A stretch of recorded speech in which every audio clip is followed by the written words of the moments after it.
Welcome back to China Conditioning channel. So today we learn how to just get up from the guard. The best, easiest, and the most effective way to break his guard and get out.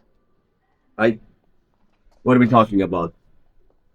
We ended up here, and a lot of time, if you guys don't have any experience with the guard, you end up pushing, you end up using your elbows, which are okay moves, don't get me wrong. It's okay for beginner levels, but at the higher levels, not only he's conditioned and his calves are not feeling it, so he can withstand quite a lot of pain, but he can also put me in an armbar, triangle, coil lock, what's not. So in order to negate all that, but still manage to create a lot of pressure on his legs, I'm just gonna stand up. So what I wanna do is I wanna basically just get up here, but don't stop here. The real pressure comes when my head goes up here. Once I'm here, he's feeling it in his legs. The more I stand here, the more he's feeling it. And if I stand here long enough, he's gonna open up. But let's say he really wanna hold down. I'm just gonna use both hands on one knee and push a little bit, and that's it. That's the only thing you need to learn, is to just get up and then open it. So again, stand up, not here, not here, not here, all the way straight. Once you're straight, you wanna push one knee and you should be able to get out. Now, the problem is to get rid of his grips. So he can hold me in different kinds of grips. Double overhook, overhook with a headlock. He can go double underhook, underhook with a cross face, different style of grips. So he could be holding like this, like a holding the head and the arm. He can be holding double arm. He can be holding underhook and then front thing like this, like different grips. I want to just tell you that the easiest way to stand up is first always Quadpod or pyramid on top of your opponent, and then look what his grips are. Then you can start opening the grips. But first always Quadpod. So what I'm talking about is I don't want to start from here necessarily breaking the grips yet, because everything is close to his body and he's using his grips to hold me instead of he using his grips to hold on to me. But as soon as I go to Quadpod, now he's using his grips to hold on to me. He's not using them to control me. So once I'm here, it's much easier to start breaking his grips. For example, he's holding like this. I'll go cross overhook and I can just go like that. Or I can go ahead again. I can also go here and I can push that. Or I can hold here and I change the other one and I'll push up. Whatever it was, he was using it to hook onto me instead of holding me down and controlling me. Now, once I'm here, I'm holding under the armpit, or I might be holding under the neck, or I might holding behind the bicep. Whichever it is, I want to go a little bit closer so I can get up. And then as soon as I'm up, I want to go back a little bit so that he cannot grab good grip on my leg. Right? So as soon as you go a little bit out. So again, let's go another grip this time. So change your grip. For example, he has double overhooks. Same thing. First, go into your opponent and see what his grips are. Now he's holding double overhooks, so it might be difficult for me to move my arm. But that also means nothing is protecting his face. So I have two arms and one head. He only has two arms. It's very easy for me to put my head here, and he needs to start worrying about his head. He can't control my elbows anymore. And now I'll go back. Once I go up, break, and get out. Again, different grip. Let's say he's holding the shoulder lock, the underhook with the cross. If I'm trying to go into him, he's gonna sweep me from here. Boom. Go ahead. All the way. Okay. Boom. That's the sweep he wants to do. If I try to pull my hands out, he's gonna arm lock me from here. So very difficult for me to just defeat that by moving my body in and out. But if I go up, the only thing he wants to do now is just hold on to me. So if I'll just do this, now I'll do arm lock or whatever you feel like. There's nothing there. Try to like sweep me. Yeah, exactly. Right, let's go. I with the position. So the only thing now I need to do is to just limp arm out. So I'm gonna turn my hand this way and I'll pull it out. Once I pull it out, I'll go back to the armpit or to the neck or under the armpit. All of them are fine. and then I can start doing the same thing.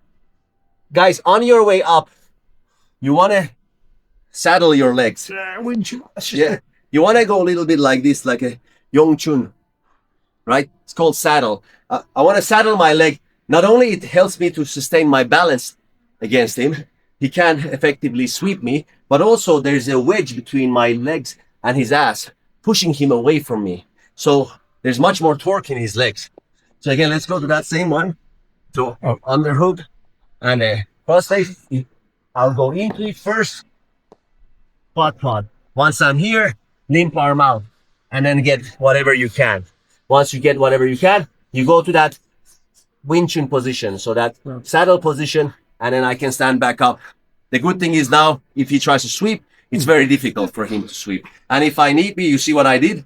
I hold his legs, so the more he tries to sweep, there's nothing here. Very easy for me to kick out and start passing his legs. Right? So everything starts from that Quadpod.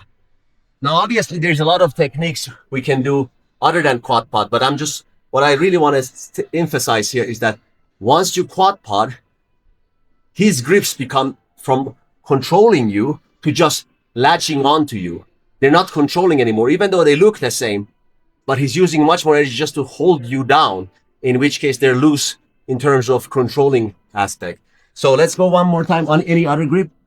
Like for example, this is one very common one for beginners where they just grab your head like that. So now, again, same thing. You go on top. Now he's controlling my head. I can't get up, but it's easy for me to go cross face, and he lets go. Even if he holds, just by having two cross face, these grips, they are very weak. So it's very easy for me to do that. Right? Go ahead, hold very tighter. So 1, 2, and I just go boom, and it comes out completely. But even if it doesn't come out, once I'm here, I can easily do this because they're weak. And then again, same thing, Wing Chun, your leg, get on top, start breaking, and then start passing. Right? So, guys, one last time. If you have trouble with somebody's guard, don't stay in their guard. Just stand up. You should be able to saddle your legs and then break their guard easily. Two minor details we can add to this, I think. Sure. One common thing today, what happened was, so some people just like held on when he was standing up, so they're holding on. If this happens, just slap him back to the ground. Like go halfway, if you really hold on, just slap back like that, and you don't want to keep on holding. So generally, if I know what I'm doing, I won't do it. And you'll normally see this with BJJ practitioners, well, they hold on. And because I think in their rule set, they're not allowed to slam you. But if you're outside, you're in any competition setting, just slam them once. Let's see how long they want to hold on to that. Yeah, and I don't suggest slamming just like that. First of all, there's better ways to come out from a thing than hurting your opponent. But if you do slam, make sure you slam properly. So this is how you slam.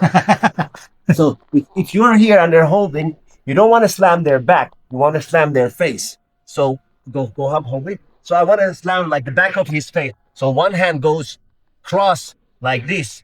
And that's when you slam, because when you slam, his back of his head is going to hurt. And then he's going to pass out most likely. Now, again, for sparring purposes, that's probably not the first thing you want to do. He's holding tight and you go here. It's okay. Don't worry. Get the inside control. You should be able to get out. So he's holding very tight. It's very difficult, but it's always something you can go inside control.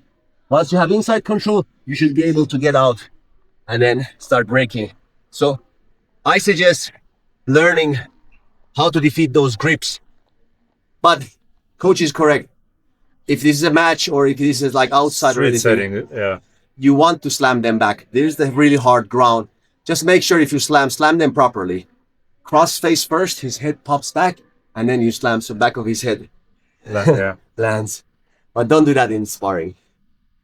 All right, yeah. Yeah, that's good. Yeah. Right.